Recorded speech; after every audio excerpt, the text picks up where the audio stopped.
자, 오늘은 또 지난주에 이어서 아주 귀한 말씀을 우리가 깊이 읽어드려야 하는데 그 이전에 하나 약간 광고를 좀 드려야 될 것 같아요. 다음 주 늘 다 중요하지만 다음 주는 진짜 중요한 내용이 나와요. 다음 주 내용이 비유에 대한 내용이죠. 비유. 4장의 비유를 5가지 비유를 우리가 공부를 해야 될 텐데 미리 이렇게 말씀드리는 이유가 뭐냐면 다음 주에 하루는 반드시 좀 읽어보고 오셔야 된다 하는 쉽지 않은 내용들인데 그러나 아주 귀한 내용들이 다 들어가 있어요. 그래서 우리가 5가지 비유를 1시간 안에 싹 이렇게 읽어봐야 되는 그런 시간입니다. 오늘도 또 우리가 해야 되는 부분들이 여러 가지 내용이 있는데, 자, 지난주에 우리가 했던 내용들을 기억하시는지 모르겠지만, 잠깐 이제 회상하시라고, 금식과 안식의 문제 갖고 여러 가지 싸움이 있었죠. 금식을 유대인 종교 지도자들이 특히 예수님께 당신의 제자들 왜 금식을 안 하느냐, 또 왜 안식일을 금하느냐, 이 문제 갖고 얘기했어요. 근데 진짜로 금식을 안 하고 안식일을 금했던 사람은 누구라고 했어요? 그렇게 말하는 사람들이에요. 왜 그러냐면 금식의 본래 뜻은 뭐냐면, 여러분 기억하시겠지만 금식의 본래 뜻은 신랑을 우리가 잃어버렸을 때 신랑을 찾기 위한 갈급한 마음으로 금식을 한다고 그랬어요. 안식일은 뭐냐면 갈급하게 찾아 나섰다가 그 신랑을 만났을 때 기쁨을 넘치잖아요. 여러분들 그 잃어버린 동전 이야기도 하고 이러죠. 잃어버린 영혼 이야기도 되지만 그걸로 이야기하면 우리가 갈급한 심령으로 뭔가를 찾았을 때 너무너무 기뻐서 그 기쁨의 시간을 보내죠. 그래야 진짜 안식이 있는 거예요. 그게 안식이에요.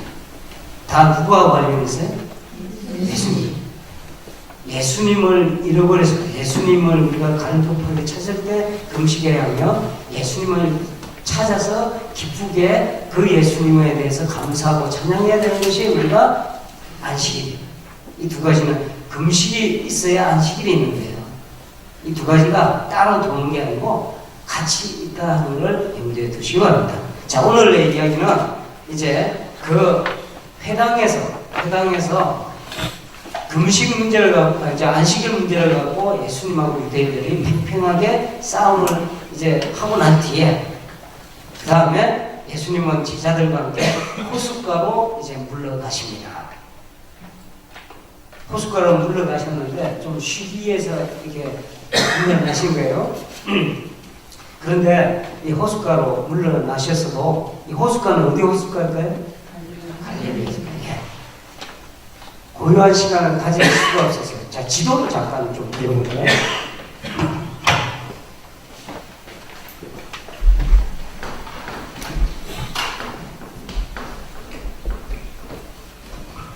제가 잘 못하는 것 중에 그림이라고 했어요. 그래도 좀 그려볼게요. 이게 성경을 읽을 때 지도가 항상 머릿속에 이게 항상 이렇게 그려지고요. 머릿속에 어렵진 않거든요. 이렇게 쭉 가다가 영일만 처럼 약간 뾰족한 게 이렇게 해서 이렇게 갑니다. 이쪽이 바다입니다. 바다. 지중해라고 하죠. 지중해. 자, 이쪽이 이제 육지인데 이 간단하게 이제 강이 하나 흐른다 이렇게 생각하시면 위에서 이렇게 북쪽에서 남쪽으로 이렇게 쭉 흐르는데, 여기 뾰족 튀어나온 부분에 얼충해서 그래서 뭔가 이렇게 호수가 하나 있고, 위에도 작은 호수가 하나 있어요, 사실은. 있고, 그 다음에 쭉 내려가면서 여기서는 꽤 큰 이렇게 호수가 이렇게 돼서 이걸로 끝이에요. 자, 요거를 우리가 뭐라고 그러냐면 갈릴리 바다 혹은 호수 이런 이야기 하는 거예요. 호수인지 바다인지, 호수 치고는 크고 바다 치고는 좀 작다 이렇게 생각하십니다. 이게 뭘까요? 사실은 좀 더 길쭉해요. 이렇게. 예. 여기 지대가 얕아갖고 이게 얕은데 이렇게 물만 보이기만 하지 나가진 않아. 자, 찾았어요. 사회가 있고 이쪽 언저리에 이제 뭐 여러 가지가 나옵니다. 나오는데 지역이 나오는데 예루살렘도 나오고 뭐 이렇게 쭉 나가는데 대충 잘라보면 대충입니다. 자세히는 제가 안 할게요. 대충 잘라보면 이쪽 지역에 유대라고 하는 것이다. 그 위에 갈릴리까지 이렇게 갈릴리 호수 요 아래 부분은 뭐라고 할까요? 예수님이 이렇게 건너가는데 유대인들은 이 길로 잘 안 갔어요. 사마리아. 요 강이는 뭔지 아세요? 강이는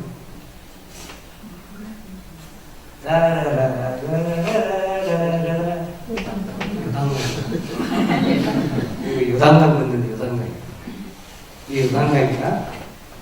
그 다음에 이 사마리아 위쪽으로 언저리를 뭐라 그러냐면 갈릴리예요. 갈릴리.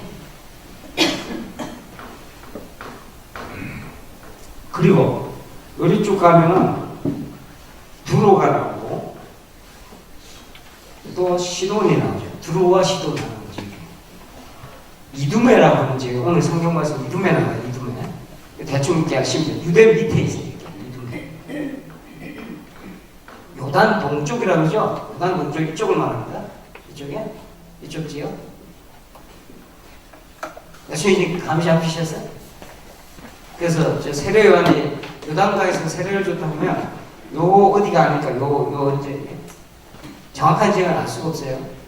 그래서 지도가 이렇게 진행이 됩니다.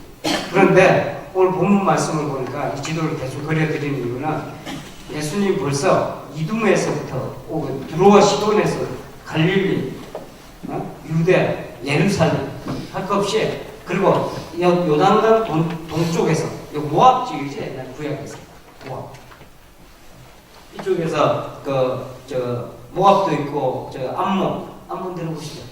구약 이야기지. 구약 이야기가 여기서 지도를 알고 봐야 되니까 항상 지도를 머릿속에 딱 그려두고 이렇게 보는 거예요. 그래서 모세가 이리 못 건너가잖아요. 이제 적과 꿀이 흐르는 가나안 땅 못 간다 할 때 이 요단강 이 사이를 두고 이렇게 들여다보고 말이에요. 결국 못 건너가죠. 자, 그래서 요단강 얘기 나오잖아요. 요단강 이제 여호수아가 다 이게 지도를 아셔야 흥미진진해져요. 지도를. 자, 이렇게 해서 지금 예수님이 현재 지금 저 상태가 어느 상태냐면 예수님이 벌써 전국구 스타가 됐어. 전국구 스타. 어디 지방의 변두리 스타가 아니고 여기서 모든 사람들이 예수 그리스도의 이름 명성을 듣고 몰려들 시기에. 그러니까 본문 말씀을 보니까 예수님이 어디 쉬러 가셨는데 쉴 수가 있어요, 없어요? 못 쉬지. 쉴 수가 없어요. 숨어 지낼 수가 없어요. 다음 주에 해야 될 비유 중에 등불 비유가 있어요. 등불은 등경 위에 둬야 된다 하는 말인데 그럴 때 적용할 수 있는 말이에요. 말 위에 두지 않는 거니까 살짝 하나 좀 말씀드리니까 말 위에 두지 않는 거예요. 그 말이 뭐예요? 말 타는 말이. 그래서 그 성경이 좀 어려워. 성경 말씀들이 옛날 말이 많이 섞여갖고 등불은 말 위에 두지 않고 희한한 말씀을 해요. 그래서 나중에 다음 주에 꼭 빠지지 말고 오세요. 엄청난 거 들으셔야 돼요. 다음 주에. 이번 주도 엄청나겠지만 그 말은 그냥 말이하고 대박이죠. 대박. 그럼 여러분들 옛날에 한 말 두 말 할 때 펄 때 이게 그거만 하는 거예요. 말 위에 하니까 어떤 사람은 하고 다니는 말인가 그랬어. 이게 아무리 생각해도 안 맞잖아요. 네. 그죠? 자, 전국 그 스타 우리 예수님이 이제 팬도 많이 만들어 그렇게 가야 되는데 사람들이 몰려온 이유가 있었을 거 아니에요. 뭐 때문에 몰려왔다 돼 있어요? 쭉 보세요. 유대와 예루살렘과 이름에 쭉 하는데 그가 하신 큰 일을 듣고 이렇게 돼 있어요. 그가 하신 큰 일. 도대체 이 일이 뭔가? 그가 하신 큰 일입니다. 얼른 생각하기에 병 고치고 귀신 쫓고 이렇게 연결이 되죠. 다음에 그런 이야기 나와요. 그런데 여러분 이거 여기에서도 할 이야기가 많은 부분인데 제가 여기서 이야기 다 못 해드리는데 쭉 보시면 뭐라고 되어 있냐면은 예수님께서 많이 이렇게 몰려오고 막 귀신들도 와서 예수님 앞에 엎드려서 당신은 하나님의 아들입니다 하죠. 그렇게 하는데 예수께서 하시는 말씀입니다. 예수께서 뭐라고 하시냐면 자기를 나타내지 말라 하고 경고했다 이렇게 얘기했어요. 전국구 스타가 돼가 그렇게 가시는데 이 병 고친 사람들의 증거나 귀신들의 증거를 받아들이지 않는 거예요. 틀린 이야기 아니잖아요. 하나님 아들이다 누가 하면 어때? 그냥 그죠? 하나님 아들 누가 하면 어때? 근데 예수님은 그런 증거를 받아들이지 않아요. 기뻐하지 않아요. 그 이유는 뭐냐면 그거 나타내지 말라지. 그 이유가 뭔지 아세요? 예전에 기억나십니까? 누가 병고침을 받았죠? 나병 환자가 병고침을 받았어요? 그럴 때 예수님이 나병 환자가 병고침을 받았을 때 뭐라고요? 또 어디 떠들지 마라 그러잖아요. 근데 어떻게 했어요? 떠들고 다 했어요. 그랬을 때 결과가 어떻게 나타났어요? 예수님이 숨어 다녀요. 무슨 이야기냐면 우선 이 큰 일이라고 하는 거는 예수님이 나타내신 큰 일이라고 하는 거는 우리가 생각하는 단순히 병 고치고 귀신 쫓는 게 아니에요. 그 안에 예수님이 하시고자 하시는 아주 큰 일이 그 일이 뭔가는 조금 더 말씀드릴게요. 큰 일을 우리가 우리 눈으로는 이해할 수가 없어요. 이해할 수 없는 사람이 떠들고 다니는 것처럼 위험한 게 없어. 원모로 떠드는 것처럼 위험한 거 있어요. 그죠? 야, 제가 제일 어려운 게요. 성경 강의를 한 2시간 했어, 어디서. 쫙 했는데, 끝나서 나와서 마무리해 주시는 분이 있을 거예요.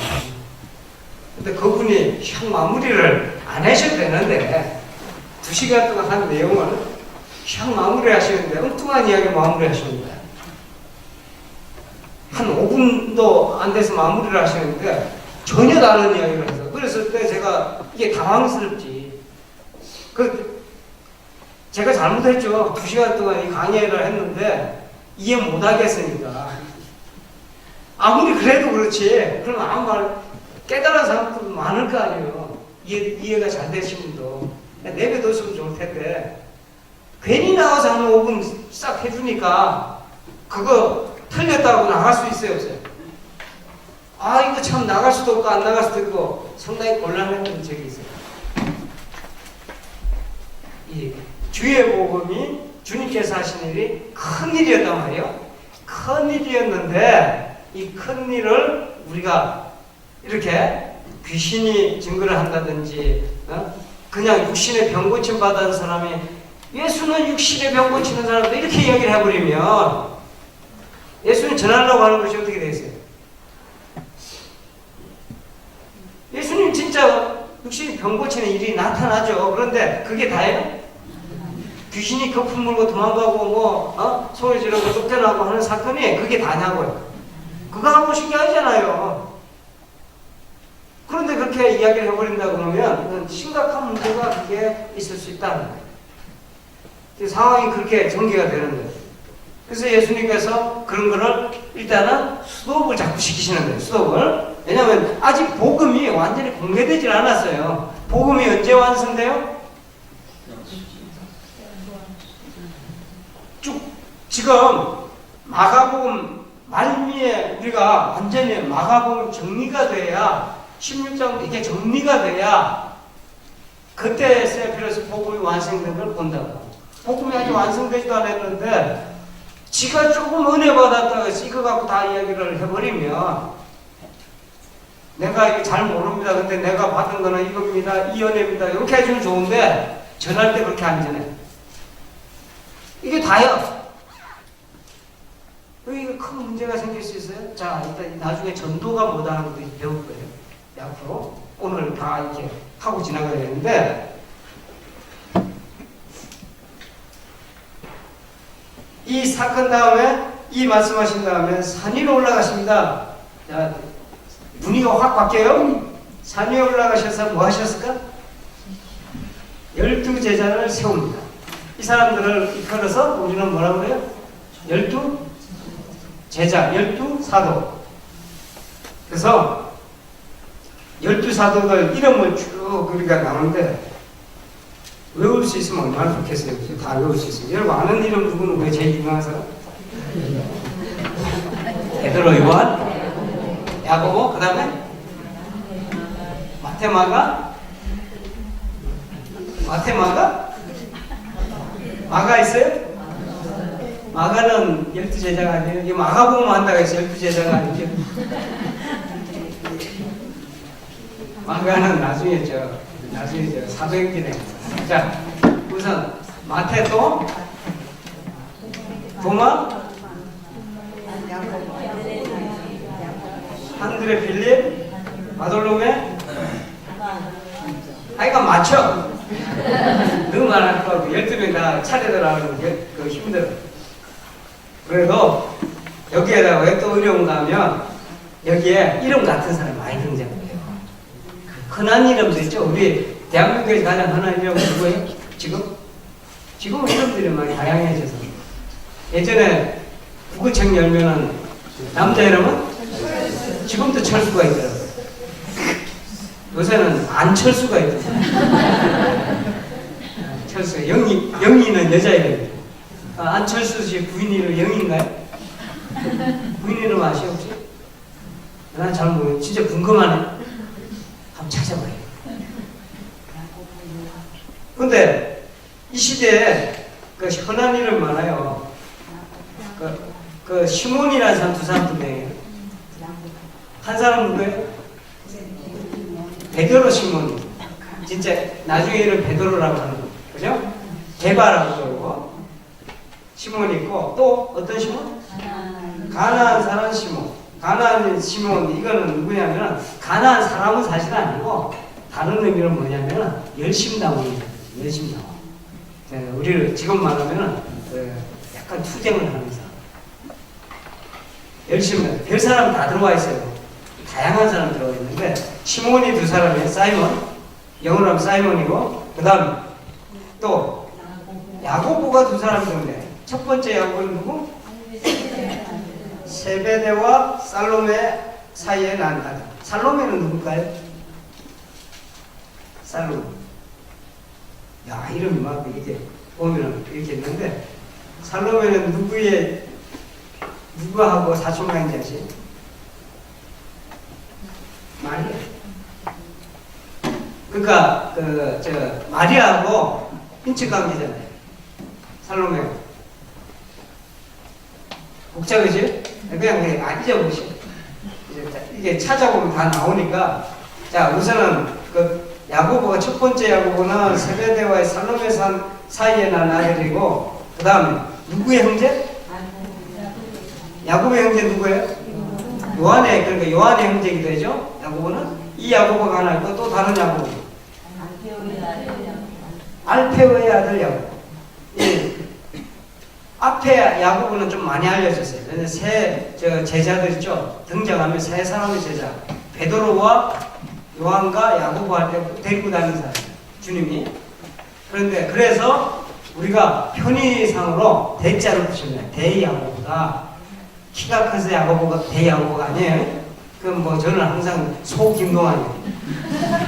이 대는 그런 대가 아니고 그냥 편의상 붙인 거예요. 자주 눈에 띈다고 그래서. 그 다음에 알페오의 아들 야고보는 약간 이름이 별로 알려져서 소야고보라고 해요. 그래서 캐톨릭 있죠. 캐톨릭 교회는 이 소야고보를 알페오의 아들 야고보를 혹시 예수님의 동생이 아닌가 이렇게 생각을 해요. 그런데 근거가 없어요. 나중에 예수님의 동생 이름이 쭉 나오는데 동생 4명이 남자 그러세요? 퀴즈. 누구예요? 예수님 남자 동생이 있었어요. 여자 동생 두. 적어도 두. 오늘 다 알고 넘어가셔야 돼. 자, 예수님이 또 이름도 주셨네. 특별히 시몬에게는 개바라는 이름을 주시고 반석이라는 이름이죠. 세베대의 아들들에게는 보아느게, 천둥의 아들, 뭐 우레의 아들, 뭐 목소리가 컸든지 성질이 괴팍했든지 뭐 이렇게 이런 이름을 주신 거예요. 두 아들한테 같은 이름을 주세요. 예? 따로따로 준 게 아니고. 어쨌든 좋습니다. 지금 제가 이야기를 자꾸 이렇게 말씀드리는 게 다른 이야기를 유도하려고 그래요. 자, 예수님께서 어떤 집에 들어가셨어요. 그런데 이번에 다시 많은 사람들이 몰려들었어요. 그죠? 식사할 수도 없을 정도. 식사를 하셔야 돼요. 식사 정도도 안 될 정도. 그럴 때 누가 찾아왔냐면 누가 찾아왔어요? 예수님의 친척들이 찾아왔어요. 친척들 속에 가족들, 그러니까 친가 가족들, 어머니하고 동생들이랑 섞여 있었을 것 같아요. 이게 와서 뭐 때문에 온지 아세요? 몰려 들어와서 예수님을 잡아가려고 했다. 성경 자세히 읽으니까 스토리들 많죠? 이거 다 이해를 하셔야 돼요. 예수님 잡아가려고 했는데 왜 그런지 아세요? 예수님 미쳤다고. 귀신 들렸다고. 소문이 났거든. 그때. 어떤 소문이 났는지 아세요? 귀신을 들려서 귀신을 쫓는다. 야, 희한하네. 바알세불이라는 귀신에 들려갖고 귀신을 쫓는 능력이 있다. 막 병고치고 귀신 쫓아가니까 그래서 이건 안 되겠다 싶어갖고 친척들이 총동원되었고 예수님 가지고 총동원되었고 예수님 잡아가려고 했어요. 그 다음에 누가 등장해요? 그게 뭐 잘 안 되니까 누가 등장을 해요? 어머니, 그 다음에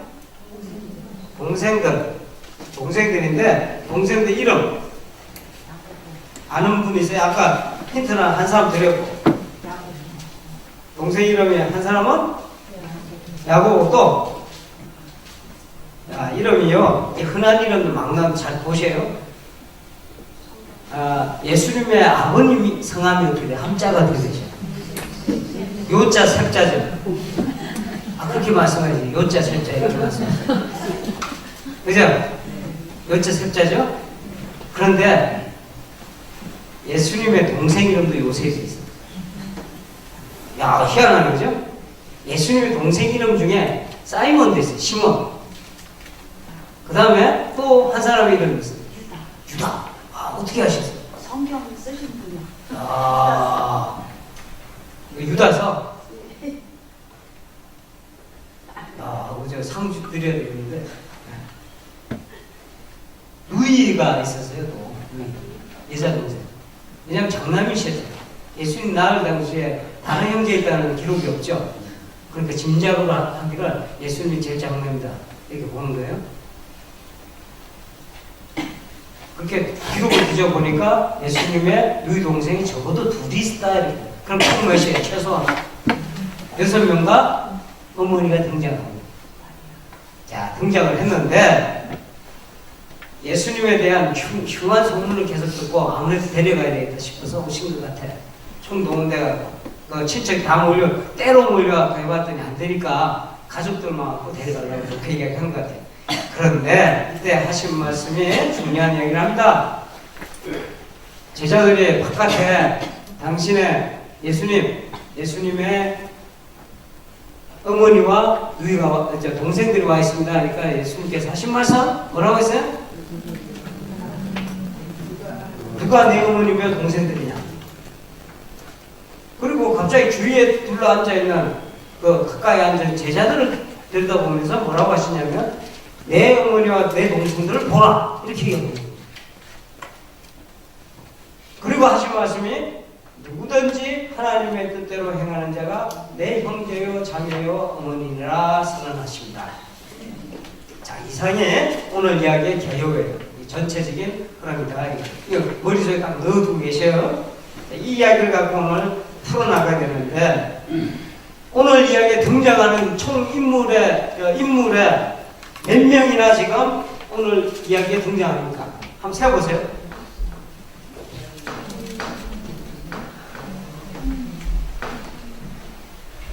몇 명 나와요?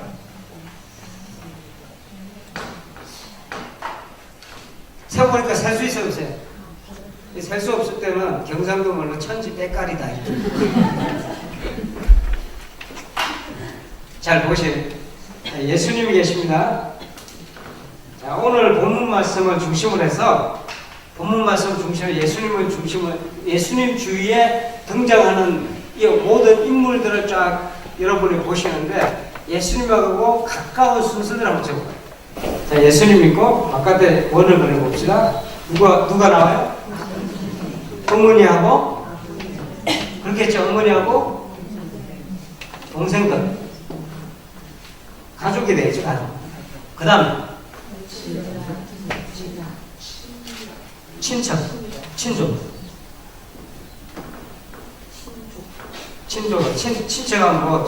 뭐 사촌, 그 나라는 뭐 사촌 뭐또 사촌 형, 사촌 뭐 누이 뭐 이런 많을 거 아닙니까, 그죠? 사촌, 사돈의 팔촌까지. 그다음에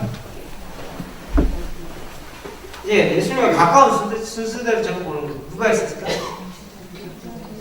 뭐 제자들이라고 할 수 있겠죠? 따라다니는 사람. 제자들도 이렇게 나눠보면 많을 거예요. 진짜 물러서 간 제자들, 그냥 소문 듣고 따라다니는 사람들, 의형부형 따라다니는 사람들, 뭐 친구 따라 강남 가는, 난뭐 누구 따라가는지도 모르는데 그냥 따라다니는 사람들, 그죠? 그냥 뭐 밥 먹는다니까 그냥 가는 사람들, 커피 먹자니까 가는 사람들 많잖아요, 그죠? 하여간 제자들 이럽시다. 그 다음에 또 누가 있어요? 많은 무리. 아, 이게 환자들도 들어가 있고 많은 무리들 속에는 그야말로 진짜 우리가 보통 이야기하는 어중이 떠중이. 왜 어중이 떠중이라는 거야?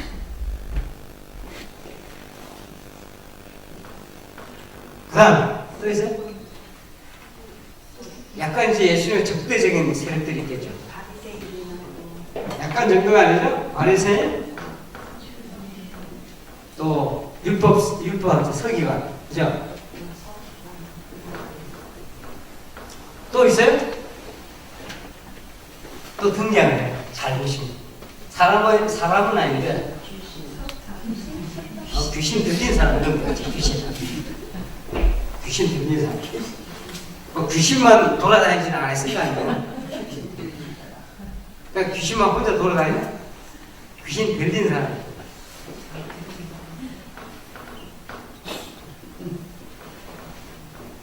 이게 예수님 중간에 있으면 오늘 어마어마하게 많은 사람 등장하잖아요, 그죠? 오늘 본문 말씀의 핵심이 뭐냐면 누가 예수님하고 가깝냐 이걸 이야기해요. 예수님이 물으셨죠. 누가 내 어머니며 동생이냐 이렇게 이야기하잖아요. 이 질문의 핵심이에요. 쭉 전체적인 내용이 이야기 저 이야기 하는데 이 성경을 읽을 때 모든 걸 꿰뚫는 단어나 이런 걸 다 찾아낼 수 있어야 돼요. 그래야 깊게 들어간다. 그렇지 않으면 헐렁헐렁 넘기다 보면 도대체 이게 무슨 사건들은 많은 것 같은데 머리가 좀 한 장 정도 읽어보면 사건들은 많은데 그냥 뭔지 잘 몰라. 이걸 또 통독까지 한다고 하루에 의무적으로 한 10장을 읽어야 되니까 쭉 읽다 보면 뭘 잔뜩 읽었는데 시끄럽기만 해.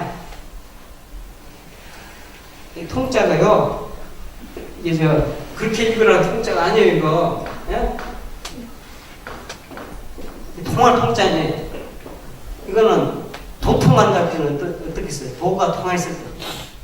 도통할 때 통짜잖아요, 이게 뭐, 그냥, 여러 번 다 읽어라. 한 번 싹 읽어라. 이런 의미보다도 진짜 쓰려면 정확하게 깊게 읽어서 정말 도통할 정도로 읽어야 됩니다. 이렇게 봐요, 앞으로는. 이렇게 봐야 되는 거예요. 자, 오늘 불과 7절부터 한 35절까지 이렇게 읽었는데, 이 안에 등장인물들을 이렇게 다양한 스토리들을 만들어내서, 다양한 스토리. 그러나 가장 중요한 이야기는 예수님의 가족이 누구냐는 여기에 핵심이 있다 하는 거예요. 조금 정리되셨어요? 전체적인 이야기에서. 그런데 혈연 관계를 기초로 쫙 보니까 저렇게 나왔어요. 예수님과 가까운 정도를 이렇게 하니까 수많은 사람들이 이렇게 들어갔죠. 이 관계를 오늘 예수님 뭐라고 그러냐면, 이 관계를 확 없애버리고 다른 말씀을 하신다. 이건 우리가 생각하는 가까운 관계. 우리도 지금 그렇게 살잖아요. 누가 제일 가까냐? 가족, 뭐 친척, 뭐 이렇게 뭐 잘해야 친구, 뭐 이렇게 하고 가잖아요.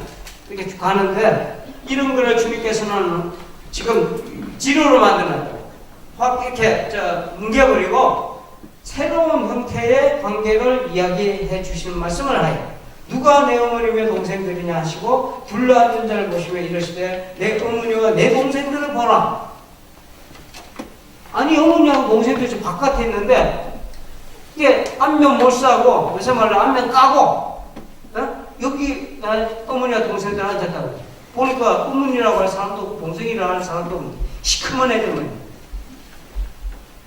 시커먼 남자애들만 있고 또 다른 여성들도 있었겠죠. 보니까 전혀 관계없는 사람들이에요. 그런데 내 어머니고 내 동생들이다 이렇게 이야기한다고. 이거 아주 중요한 이야기예요. 이 말씀을 쭉 이야기를 하시면서, 그러면은 내 어머니와 동생들은 어떤 사람이냐 하고 말씀을 해주시잖아요. 누가 내 어머니고 내 동생이라고 그랬어요? 자, 이게 오늘 키포인트입니다. 누가 어머니고 내 동생이라고 그랬어요? 어떤 사람이 어떻게 해야 하나님의 뜻을 행하는 사람. 야, 그렇게 하고 딱 듣고 넘어가면 답을 하나 찾았으니까 오늘 성경 공부 끝 하면 얼마죠? 그런데 이걸 질문을 하셔야 성경 공부가 깊게 들어가는 거예요. 자, 이쯤 해놓고 우리 찬송가 하나 하고 할까요? 찬송가 하나 부탁할까요?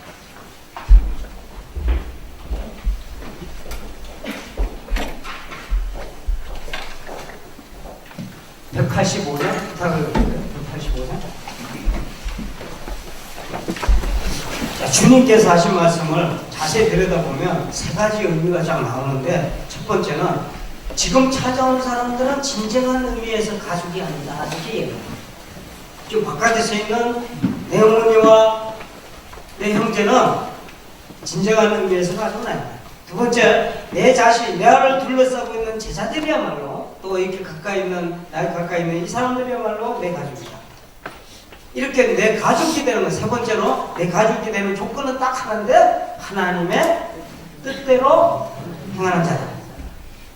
가족 입장에서 청천벽력 같은 소리예요. 그죠? 가족이 아니라고 그러니까. 그런데 여기에는 하나님께서 하시려는 원대한 어떤 구원의 비전이 숨어 있어요. 다시 말해서 우리에게 익숙한 이런 친척 관계라든가 혈연, 지연 뭐 이런 거 있잖아요. 이런 거를 싹 청산해버리고 새로운 관점에서 새로이 가족을 구성하겠다 하는 뜻이에요. 자, 이 말씀이 오늘 다양한 사람들 안에서 다양한 스토리들이 전개되고 있는데, 이 사건들을 이해하는 키, 열쇠라는 말이에요. 주님의 가족인지 아닌지 어떻게 알 수 있느냐? 딱 한 가지. 하나님의 뜻대로 행하는가 그렇지 않은가. 그럼 뭔가 질문이 나와야죠. 하나님 뜻대로 행하는 건 뭐지? 이게 나와야 돼요.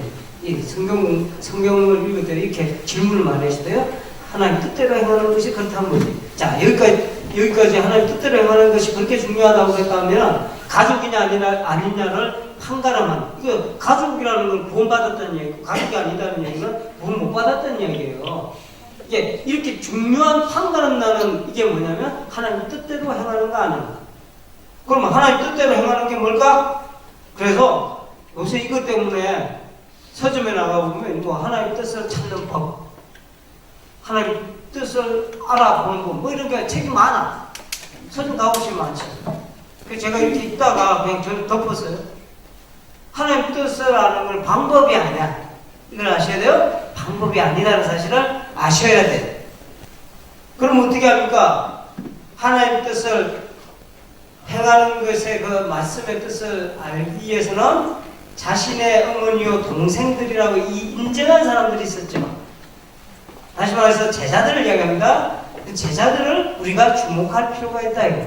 제자들을 봐야 됩니다. 왜냐하면 그 사람들을 하나 예수님께서 내 어머니요 내 동생들이라고 이야기했으니까. 산에 오르사 자기의 원하는 자들을 부르신 12제자들, 원하는 자들을 불렀다고 했어요. 자, 부르실 때 하신 일이 하나가 있어요. 이 대단히 중요한 거예요. 지금 우리가 뭘 찾기 위해서 한다? 하나님의 뜻을 행하는 게 도대체 뭐냐? 이걸 아는 거죠? 그걸 찾기 위해서 이렇게 더듬어 가는 거예요. 저걸 찾아야 될 거 아니에요? 오늘 찾아야 문을 나서는 거예요. 이거 답을 못 찾으면 여기 나서시면 안 돼요. 그거를 찾기 위해서 보니까 그러면은 내 어머니요 내 형제들이라고 했던 그 사람들은 어떻게 해서 내 형제요 내 어머니가 됐는가? 이거 찾으면 답 나오잖아요. 야, 쉽죠? 쉬워요? 쉬워요. 자, 여기서 하나님의 뜻을 행하는 것이 어떤 것인지가 힌트가 나오는데, 자, 14, 15절을 다 같이 읽어봅니다. 14, 15절. 시작.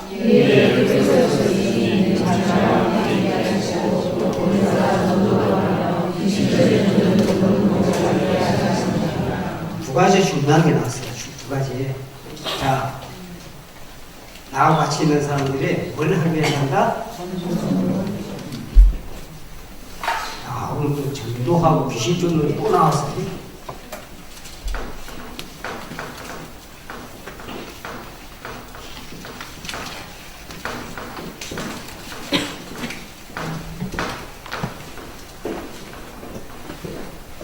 오늘 저거 정확하게 이제 알고 넘어가십시오. 오늘 이렇게 중요한 하나님 뜻을 행하는 겁니다. 주님께서 이 땅에서 하신 일이 있어요. 주님께서 이 땅에서 오셔서 계속 하신 일이 있었는데 우리가 1장에서 공부하고 있는 다 지나쳐서 놓쳤었거든요. 1장 39절로 넘어갑니다. 1장 39절 아까 보면 다 이제 연결되어 있어요. 앞뒤가 1장 39절 시작.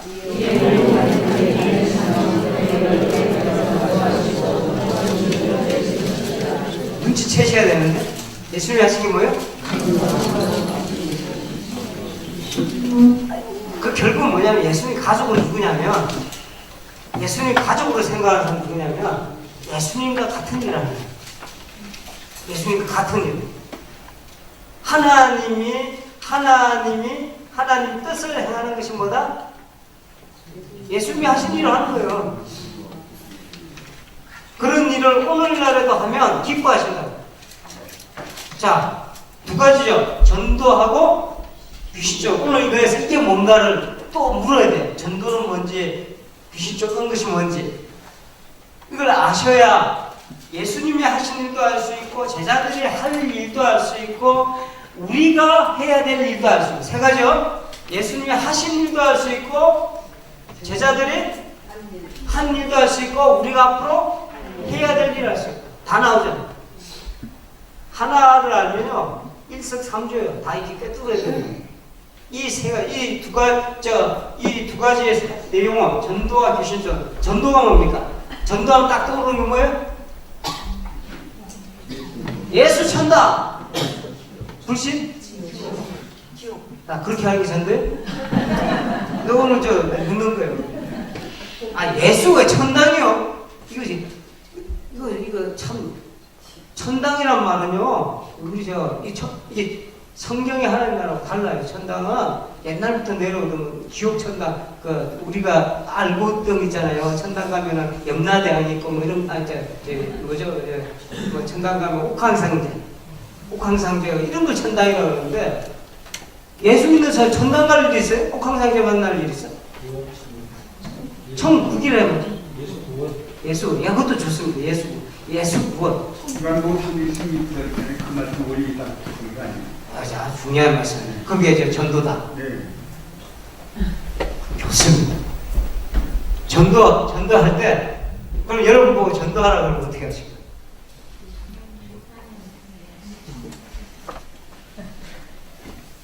오늘 확실히 알고 넘어가야 돼. 이게 갑자기 물으니까 당황스럽죠. 근데 왜 안 물을 수 없는 게 오늘 뭐라고 저거 하는 게 하나님 뜻을 행하는 거라고 하잖아요. 저거 해야 가족이 된다니까 이제 가족 되기 위해서라도 이제는 길을 쓰고 해야 되는 거예요. 하나님이 이 세상을 살아서 복생들을 지었으니 저를 믿는 자가 다 멸망하고 영생을 얻게 하는 게 하나님 뜻이거든요. 그게 이것을 예수님이 쓰는 거예요. 이것도 했네. 할렐루야. 할렐루야. 박수 한번 치고.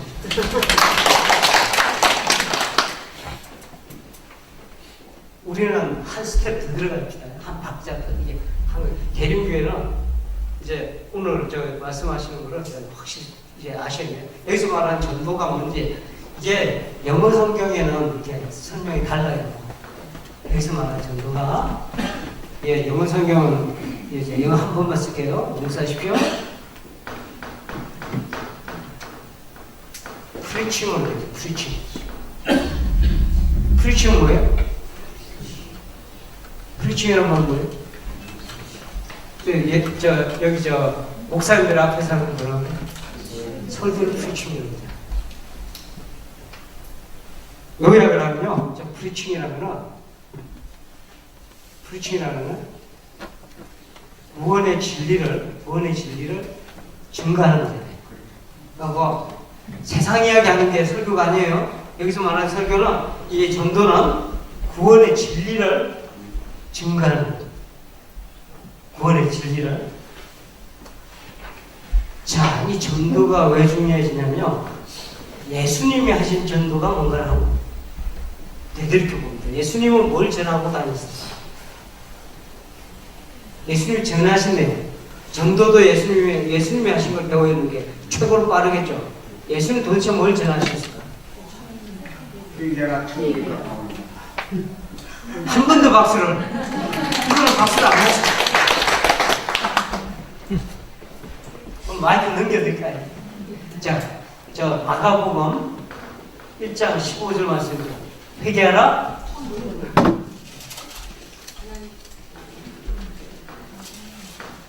회개하라. 회개하고 복음 믿으라 이렇게 되죠. 천국이 가깝다. 이 앞에 나오잖아요. 때가 찼다. 천국이 가깝다. 그 다음에 회개하고 복음을 믿으라.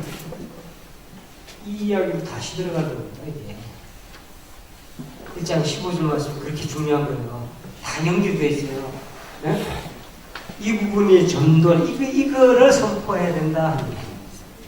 그냥 이것도 그냥 선포하라고 해서 막 떠들으라는 얘기 아니고, 이거를 정확히 증가할 수 있어야 돼요. 자, 우리 이게 생생한 그림으로 나타나는 게 있었어요. 기억하세요? 나병 환자가 고친 사건. 나병 환자 사건 기억나죠? 나병 환자, 그 비참한 나병 환자가 이게 저 희망이 있었겠어요? 살았으나 죽었다고 했잖아요. 몸이 막 썩어 들어가고 그냥 뭐 호흡은 하고 있는데 그냥 죽어가요. 이러한 나병 환자가 어느 날 예수님의 소식을 듣고 그냥 예수님 발 앞에 그냥 들어가는 거예요. 나병 환자 갔을 때 했던 말 기억나요? 뭐라고 하셨어요? 나병 환자 원하시면 깨끗게 하셨습니다. 이게 들어가잖아요. 제가 원하시면 설명을 해드렸잖아요. 원하시면이 뭐예요? 그 원하시면이라고 말하는 그 단계는요, 내가 지금 죽어갑니다. 내가 죽어가는데 내가 나를 어떻게 할 수 없어요. 내가 어떻게 고치겠어요? 나는 이제 끝났습니다. 내가 나 자신을 들여다보니 얼마나 징그럽겠어요. 한번 생각해보세요. 자신이 그런 모습으로 맨날 살아간다는 게. 그러니 내 한테는 완전히 끝났습니다. 원하시면 당신의 손에 전적으로 달렸습니다. 당신의 자비만을 기다립니다. 당신의 은총만을 기다립니다. 이렇게 엎드리는 것을 우리 뭐라 그런다? 회개하라고 그러니까 자꾸 뭐 잘못한 거 생각하지 마시고 잘못한 걸 이야기하는 게 아니에요. 잘못한 걸로 따지면 5만 가지 다 잘못했지. 저 회개는 근본적인 이야기예요. 우리가 갖고 있는 근본적인 잘못을 갖고 이야기해야 돼. 뿌리를 이야기해야 된다고. 내가 내 자신을 보니 하나님 앞에 도저히 설 수 없습니다. 5만 가지 내가 5만 가지 죄를 이 죄의 상태, 이 죄의 덩어리가 하나님 앞에서 내가 어떻게 이야기할 입이 만 개가 있어도 만 가지 어떤 입이 있어도 내가 변명할 필요 없고 오직 내가 죄인입니다. 그걸 가슴밖에 더 치겠어요. 세리가 가슴 치고 이렇게 기도했다고 그러잖아요. 가슴밖에 칠 이야기가 없어요. 주여 주여 은혜를 베푸서 이 이야기밖에 할 수가 없다. 이게 회개란 말이에요. 이 회개를 하면 약속이 어떻게 되어 있어요? 뭐를 쳐다보게 돼 있다? 진정한 회개는 어디를 본다? 복음을 믿게 돼 있어요. 진정한 회개를 하는 사람은 그 끝이 복음을 보는 거예요. 복음을 보지 않는 회개는 그거는 하다 만 거예요. 반회개라 그래. 그냥 가다가 마는 거예요. 그냥 I'm sorry 해놓고 그냥 해놓고 가다가 이제 그냥 잊어버린 거예요. 내가 잘못했어 해놓고 돈 돌리면 잊어버리는 거 있잖아요. 그런 상태라고. 근데 진짜 회개는 철저하게 나병 환자의 심령으로 주님 앞에 엎드리는 것을 우리는 회개라고 그러고 복음을 믿는다 그러는 거예요. 그랬을 때 주님께서 뭐라고 그래요? 손을 내밀어서 그 사람 잡고 너를 깨끗게 하겠다고 말씀하시잖아. 자동적으로 그렇게 돼 있어요. 주님은. 그게 약속이니까. 회개하고 복음을 믿으니까 그 사람이 깨끗하게 됐죠. 할렐루야. 이 사건이 전도라는 사건이에요. 그냥 우리가 그냥 말로 이렇게 내가 말을 전해서 되는 사건이 아니고, 예? 오해하시면 안 돼. 첫째는 전도하는 사람은 이 철저한 하나님의 은총을 경험한 사람이 하는 것이 가장 좋아. 무슨 얘기인지 알겠어요? 이 내용을 모르는 사람이 하게 되면 아까 이야기했듯이 자기가 겪은 것만 이야기하게 돼. 병 치유를 받았다. 나 병 치유받아 믿고 병 치유받아 이 이야기만 한다고. 더 근원적인 이야기를 해줘야 되는데 그러면 목사님 야 그렇게 따지면 저 전도 못 하겠는데요? 그거 다 깨달을 때까지 기다려야 되는데 그런 이야기는 아니에요. 그래서 어떻게 해야 되냐? 중풍병자 이야기 여러분 기억하세요? 중풍병자를 주님 앞에 내려놓은 사람은 내 사람이 그 사람은 그냥 뭘 알고 한 게 아니잖아요. 우리가 전도하는 거는 내가 그 사람 말씀 전해서 그 사람 변화시켜야 되겠다. 그 사람한테 구원을 체험하게 돼. 이거는 논센스예요. 이거는 있을 수 없는 이야기예요. 내가 어떻게 해? 우리가 할 수 있는 거는 죄인을 그냥 주님 발 앞에 데려다 놓는 거예요. 우리가 왜 교회 데려오는지 아세요? 교회 사람 들리려고 마음 먹어갖고 되는 게 아니고 이 교회에 발을 들일 때 이 체험을 이 사람들한테 우리가 하는 것은 내 사람 중풍병자를 지붕 내려놨듯이 주님의 은총한. 왜냐하면 여기 뭐가 있어요? 프리칭 있잖아요. 설교가 있잖아요. 설교 말씀을 듣고 변화를 받는 거예요. 무슨 얘기인지 알겠어요? 이게 전도라고. 이 전도가 이루어지죠. 기적이 일어나는데 전도가 이루어졌을 때 깨끗하게 되죠. 이걸 깨끗하게 됐을 때 우리 죄 사함을 받은 사건이에요. 몸만 깨끗해진 사건이 아니고 그 문둥병 사건은 아주 전도 사건을 그대로 이야기해 준다 그랬죠.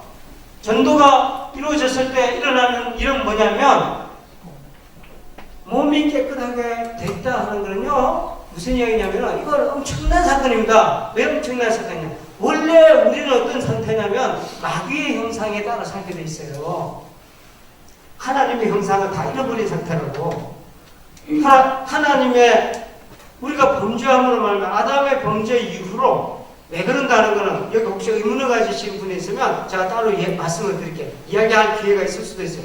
아담의 범죄로 인해서 그 이후에 그 죄가 우리한테 그대로 작용하는 DNA로 남아있단 말이에요. DNA가 뭔지 아세요? 유전자로 남아있다고. 범죄할 수밖에 없는 조건을 갖고 있어요.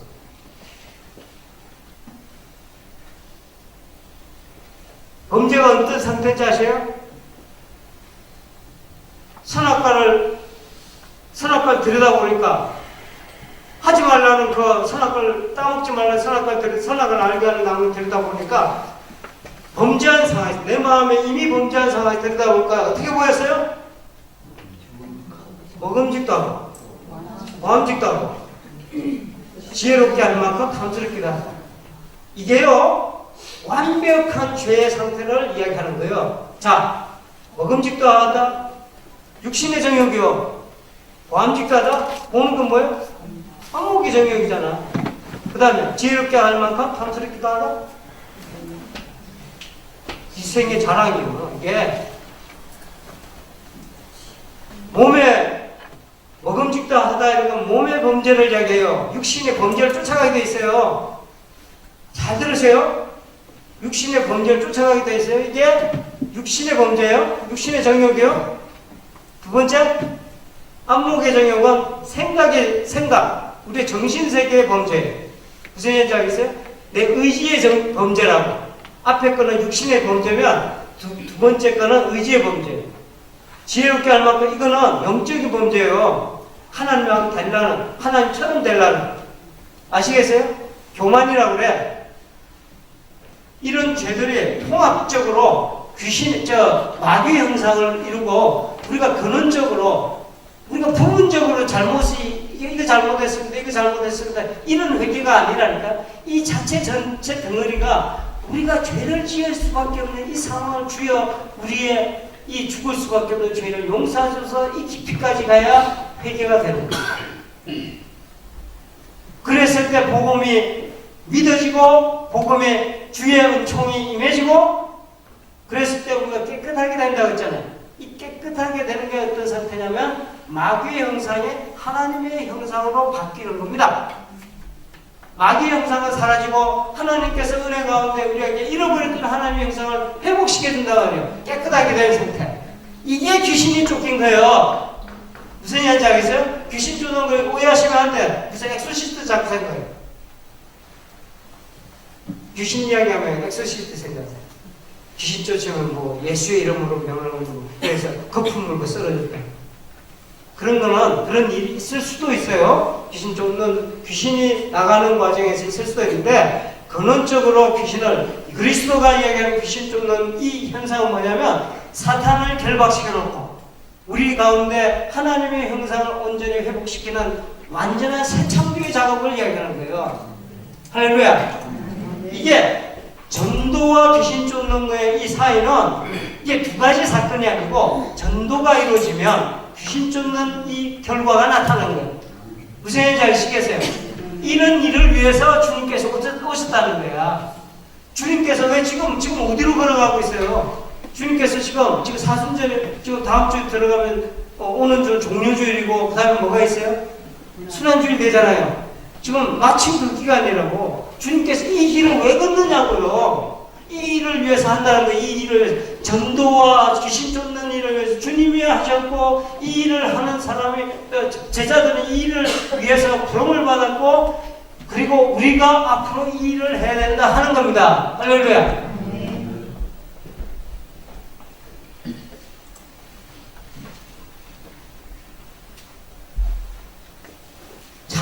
참된 전도는 귀신을 쫓는 능력을 발휘해요. 참된 전도는 더러운 귀신을 쫓아내고 이거하고 이 사건하고 뗄래야 뗄 수 없는 서로 관계가 있어요. 인간을 사로잡고 있는 악한 영으로부터 자유하지 않고서는 하나님의 형상의 회복은 기대할 수 없기 때문입니다.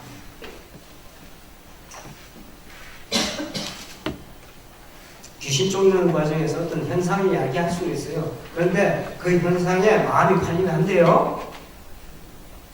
복음 안에 굳건히 있어야 됩니다. 12제자들이 이제 주님께로부터 귀신 쫓는 권능을 받는 것은 바로 다른 이야기로 하면 성령의 능력이에요.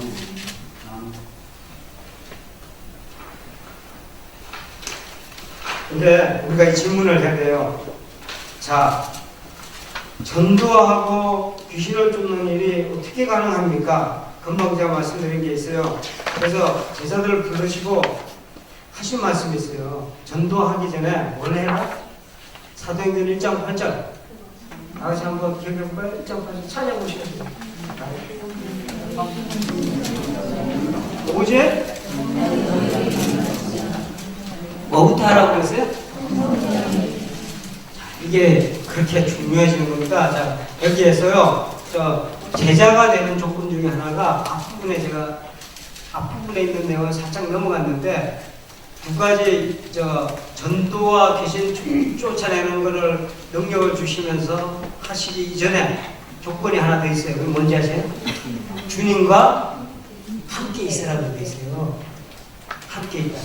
이 함께 있다는 것이 그냥 이렇게 한 자리에 있다 이런 게 아니고, 함께 있다는 말은 주님의 영이 내 안에 거해야 되고, 무슨 얘기인지 아시겠어요? 주님의 영이 나와 함께 해야 되는 거예요. 이래야 가족이란 말이에요. 그리스도의 영이 아니면 그리스도를 주로 할 수 없다고 그랬잖아요. 그리스도의 영이 아니면 그 사람은 그리스도와 관계가 아무 관계 없어요. 왜 그리스도의 영이 중요해지느냐 하면 그리스도의 영이 성령이기 때문이에요. 성령이 임해야 그리스도의 마음이 이해가 될 거 아니에요. 하나님의 깊은 뜻이 이해될 거 아니에요.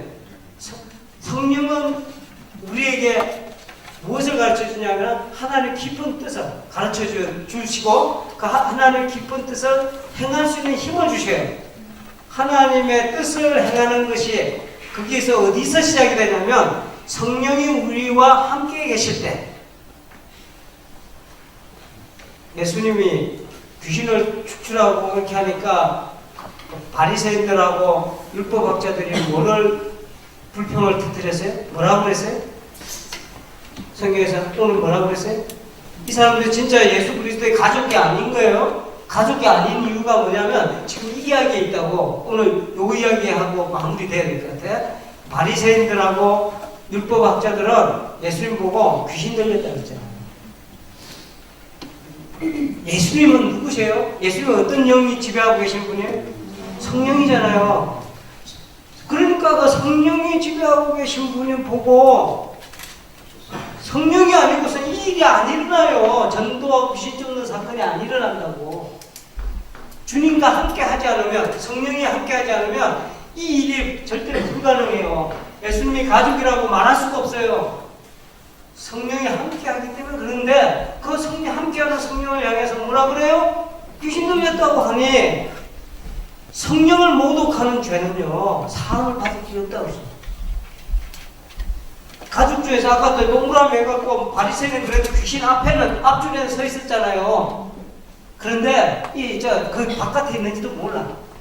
귀신 들린 사람을 귀신 쫓아내면은 그래도 가능성이나 있지. 얘는 어디가?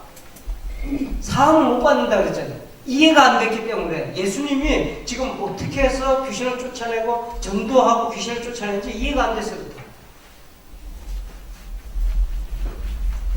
자, 오늘 말씀을 결론을 내려야겠습니다.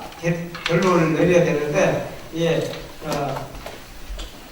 드릴 말씀이 상당히 많지만 그래도 오늘 시간이 다 되어가기 때문에 예수님이 하시는 일은 하나님의 자녀들을 새롭게 맞이하기 위해서 오신 거예요. 예수님이 지금 하시려고 하는 일이 뭐냐면 주님의 가족들을 이렇게 더 새로운 각도에서 예수님과 함께 하시고 전도하며 귀신을 축출하는 이 사역에 주님께 초청하는 겁니다. 이렇게 하나의 가족을, 새로운 가족을 만들기 위해서 오셨는데, 다시 말해서 하늘 가족을, 제가 잘 쓰는 말에 하늘 가족을 만들기 위해서 오셨어요. 이 같은 일은 오늘날에도 쉬지 않습니다. 누가 하늘 가족이 됩니까? 바로 오늘 본문 말씀에 수많은 사람들이 주변에 있었잖아요. 오늘 엄청난 사람도 많았어요. 그런데 혈통이라든가 지역적 연고라든가 종교적 관련성으로 해서 주님과 가까이 있다고 생각한다 할지라도 그것은 아니라는 거예요. 주여 주여 떠든다 할지라도 그것은 아니라고 그럽니다. 당연히 하늘 가족이 된 것처럼 생각하지만 그건 아니라고 그럽니다. 주님께서는 우리에게 말씀하셔요. 누가 내 어머니며 내 형제냐?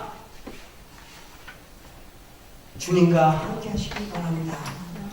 우리 불경건한 모습 이대로 하나님께 나아가십시오. 더러운 모습 그대로 하나님의 형상을 상실한 비참한 모습 이대로 마치 우리가 나병 환자처럼 그분의 보좌 앞으로 가세요.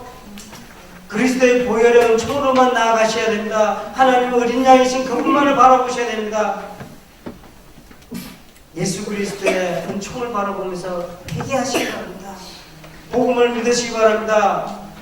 주 예수께 나아가십시오. 나병 환자의 썩어가는 몸을 들이십시오. 중풍병자의 간절한 마음을 다가서십시오. 오그라진 손을, 부끄러운 손을 내미십시오. 사랑으로 하나님께 영접되고 의롭다 함을 얻을 것입니다. 할렐루야. 성령 충만함이 선물로 주어질 겁니다. 하나님의 형상이 회복되고 하나님으로부터 너는 내 아들이라는 음성을 들을 것입니다. 주님이 영원토록 함께한 삶이 될 것입니다. 하나님의 온전한 가족이 되어서 하늘나라의 영원한 평강과 기쁨을 이 땅에서 그리고 영원까지 누리게 될 겁니다. 이 축복을 오늘 앉아 계신 여러분 모두에게 드리기를 원합니다. 함께하기를 원합니다. 주님께서 이 축복을 주시리라 확신합니다.